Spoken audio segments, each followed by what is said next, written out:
coming off our best non-conference win of the season. And that's a positive thing heading into SEC basketball play.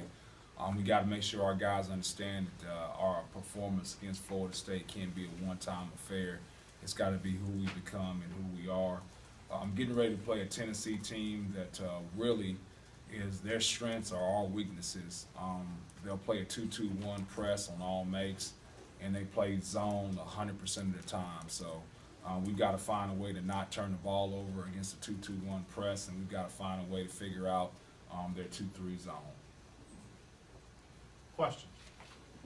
Coach, how important was it to get that kind of quality out-of-conference win going into SEC play? Well, I thought it was huge. I think Florida State, besides maybe TCU, was our strongest opponent that we had in non-conference play. So to give our guys some confidence going into SEC play, where you're going to see teams like Florida State on a day-to-day basis, gives our guys some confidence they can be the quality opponent. And to have that happen right before you go into SEC play, I think is good for our guys. Did you see something in practice, Coach, after that game, a little more pep in their step, or anything that you can point to? Game may have helped. Yeah, I like to say that, but you know, guys are, you know, they become satisfied real quickly after a win and things like that. So I tend to be a little bit harder on guys after wins like that, so we don't become complacent. Chicken showed a few more glimpses of being back to form the other night with his explosion and driving the ball. Did you kind of see that?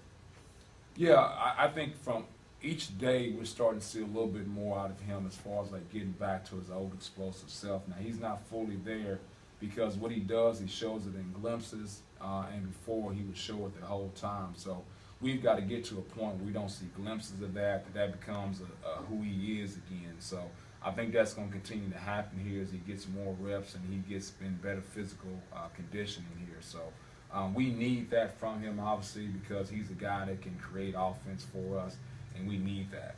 How did Gavin respond after playing on ankle and Maurice playing every week? Gavin was fine. He had no sort of ill effects after playing the game. He was 100% in practice. He was able to compete and play. Mo Dunlap, still, that was the first time he had played without a splint.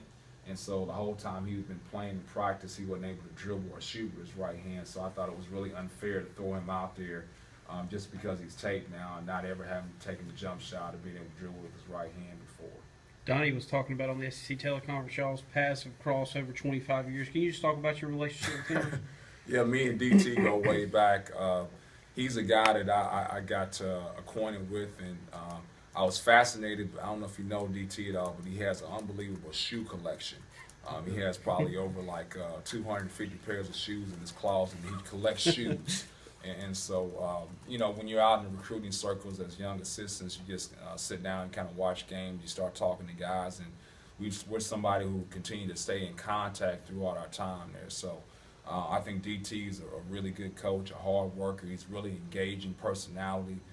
So I think he does a good job. DT does what I think we all want to do. He's simplified the game for his kids. You know, every single time on the main basket, they're going to 2-2-1. And then they're going back to that zone every single time. So he's not worried about ball screen defense. Do you switch this ball screen? Do you hedge this ball screen? Do you go under this ball screen? They're playing 2-3 zones. So what he's done is he's simplified the game for his kids so they can focus on playing hard. You also mentioned, I think they're down to like 9 scholarship players now. They don't really have anybody to go to in the post. I mean, is that something you think y'all can exploit in this game? Well, tell Donnie that when he gets down to 6 or 7 scholarship players, then I'll start feeling sympathetic for him. But do you think you can, I mean, obviously you have some post players. Do you think that's something that point of emphasis for this game? Yeah, we want to get the ball inside, but what makes it hard is like when the guy gets the ball inside, it's versus a zone, so there's natural help built in, so your guys don't have the tendency to have time to make legitimate post moves. Their post moves are hurried because there's so many bodies around them. So it's different than when you're playing a man. When you get the ball inside, you're kind of isolated at times. But against the zone, you have very few dribbles and actually make a play. So we want to get it there. I think we can get it there inside, but it's what happens once that big man gets the ball inside.